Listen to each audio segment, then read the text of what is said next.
Advocate Nripendra Krishna রায়, high court, Kolkata থেকে cyclone বার্তায় বলেন দিদি মোদি সেটিং আছে, না হলে পশ্চিমবঙ্গে মানবতা বিরোধী কর্মকাণ্ড যেভাবে দিন দিন বেড়ে যাচ্ছে কেন্দ্র কেন নীরব ভূমিকা পালন করছে?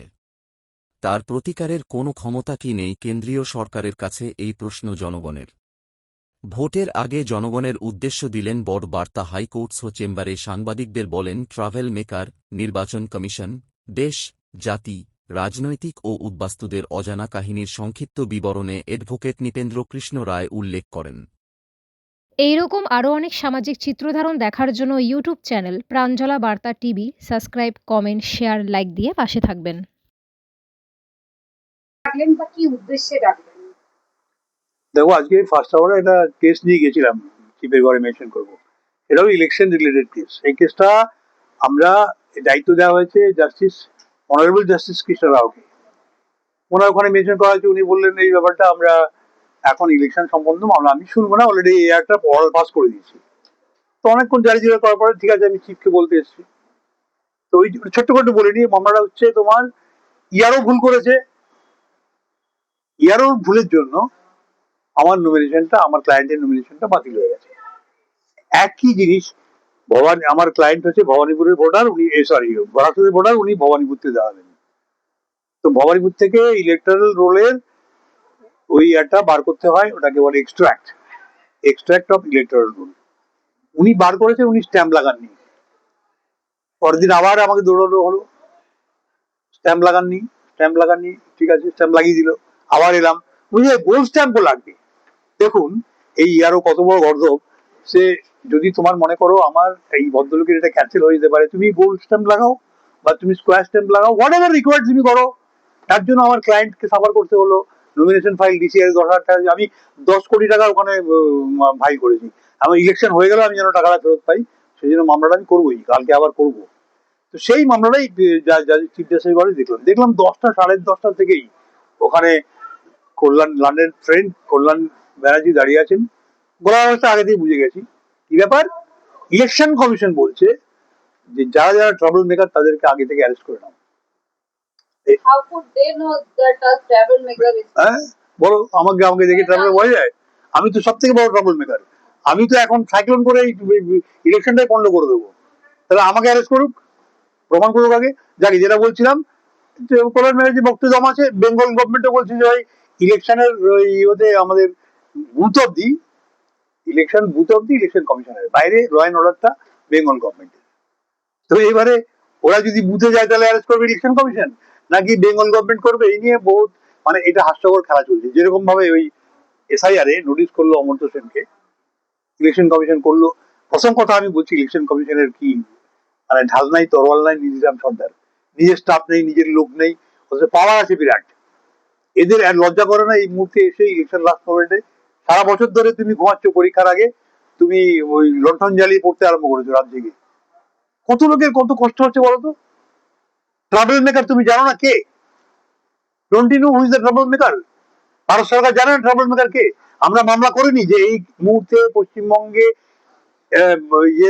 ইলেকশন করার মতো পরিস্থিতি নেই, এই ইলেকশনটাকে পোস্টপোন করে কিছুদিন পরে করো। আগে রাজ্যটাকে ঠিক করো। অসুস্থ রাজ্য, অসুস্থ লোক, সুগারে অসুস্থ, তার অপারেশন করতে নেই। বলার কি বলছো? আপনার ক্লায়েন্টটা কে ছিল, মানে কি নাম জানো? আমার ক্লায়েন্ট ছিলেন গৌতম ঘোষ। উনি বারাসাতের ক্যান্ডিডেট, ওখানে দাঁড়াবেন। ওনাকে মানে ঠিক মানে অন্যায় ভাবে ইয়ারদের ভুলের জন্য ওনাকে খেসারত দিতে হলো। সেই মামলাটা আমি 3 দিন থেকে ঘুরে বেড়াচ্ছি। ওই বলছে আমি অর্ডার দিয়ে শুনবো না, এই বলছে আমি ব্যস্ত, এখানে আজকে এই অবস্থা। আমরা কালকে আবার দেখছি জাস্টিস রায়ের ঘরে আবার যাব। এবারে আমি সমস্ত মিডিয়াকে ডাকবো যে ওখানে আসুন কালকে, ওখানে ব্যাপারটা দেখুন কিরকম চলছে ইলেকশন নিয়ে। এমনি তো আপনিও তো ইলেকশন লড়তেন, 2021-এ আপনাকে দেখা হয়েছিল, কিন্তু আজ এই 2026-এ কেন? দেখো, ইলেকশনে দাঁড়ানোর মতো আমার যোগ্যতা নেই তো। আমার নামে কোনো রেপ কেস নেই, আমার নামে কোনো ক্রিমিনাল মামলা নেই, মার্ডার কেস নেই, তাহলে আমি ইলেকশনে টিকিট পাবো কি করে? সেই জন্য আমি ইন্ডিপেন্ডেন্ট দাঁড়িয়েছিলাম। তবে আমার দাঁড়ানোর উদ্দেশ্য ছিল আবহাওয়াতে বৃষ্টি, মানে রাস্তায় রাস্তায় যদি বাঁশি বাজানো হয় তার প্রভাবটা আবার উপরে কিভাবে পড়ে সেটা জানার জন্য।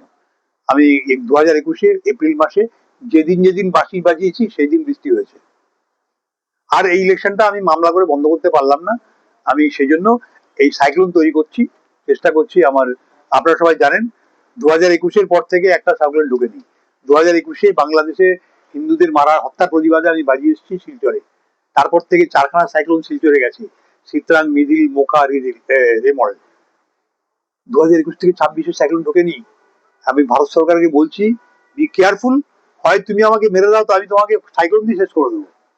আমি দেশ বিরোধী কাজ করতে চাই না, কিন্তু আমি পশ্চিমবঙ্গের সরকার জনগণকেও বলছি, ভোটটা বয়কট করো যদি বাঁচতে চাও, না হলে সাইক্লোনেই মেরে দেবো তোমাদেরকে। কারণ তোমরা তো অলরেডি মরার জন্য তৈরি হয়ে আছো। তোমরা তো জানো যে এই ইলেকশনটা নরেন্দ্র মোদী গিফট করে দিয়ে গেছে মোদী অমিত শাহ দিদিকে। দিদিকে ছাড়া চলবে না। হ্যাঁ, থ্রু এসআইআর করেছে, তারা অলরেডি কথাবার্তা হয়ে আছে। তো এটার কোনো প্রুফ কোনো রকম আপনি জানেন? আরে কয় 4 জোরটা পেতে প্রুফ হয়ে যাবে। আমার বক্তব্য লিখে দেবো। হ্যাঁ, প্রুফ নেই?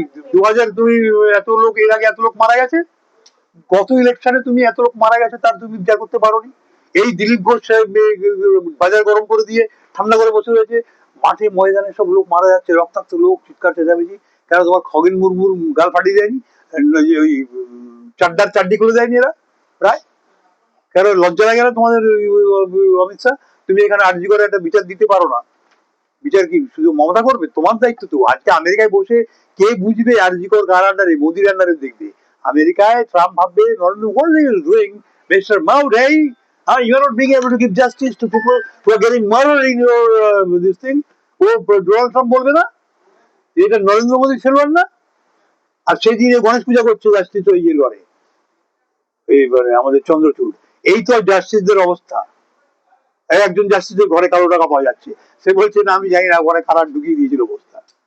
তো এই তো ইমপিচমেন্ট করবে, এই তো জাস্টিসদের। তোমার আর কাকে কি নিয়ে করবে এই জাস্টিসদের? এখানে জাস্টিসের ইয়ে না, বিশ্বনাথ বসুর পতাকা এই ছবির তলায় পায়ে মুড়ে দিয়েছে উনি, ওই জন্য ফেরোলে আসেননি। বিশ্বজিৎ বাসু এখানে জাস্টিস মান্থার ঘরে পতাকা ফেলছে, জানে না এরা? এরা জানে না ইলেকশনে? এটা আমি তো দেখলাম, একটা মামলা করলাম যে ভারত সরকার যদি হিন্দুদেরকে খাওয়াতে না পারে, বর্ডারটা খুলে দিক। 5ই আগস্ট 2024-এর পরে হিন্দুদের যা নির্যাতন হয়েছে, আমরা বলেছিলাম যে আমরা এদেরকে বর্ডার খুলে দাও, আমরা খাওয়াবো। সেই মামলাটা হাইকোর্টে করেছিলাম। এই জাস্টিসদের হিম্মত হলো না, বলতে আমার লজ্জা নেই। এখানে জাস্টিস সাহসী জাজ কোথায়? আমি বলছি এনকে রায়, কালকে কোর্টে গিয়ে বলবো chief জাস্টিসকে, you are all afraid. You are all afraid that you will be treated like Bishwajit Basu, Mantha and all these things.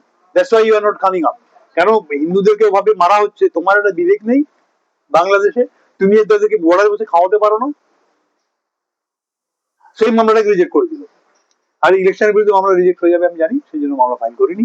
এবারে মামলার বদলে হামলা করবো বাই সাইক্লোন। তাহলে কি 2026-এ সাইক্লোন আসবে? ইলেকশনের আগে আসবে। আমি সাইক্লোন অলরেডি আজকে ফেসবুকে বাজিয়ে ফেলেছি। সাইক্লোন আপনি দেখে নিন, সাইক্লোন তৈরি হচ্ছে, অ্যানাউন্স করেনি এখনো।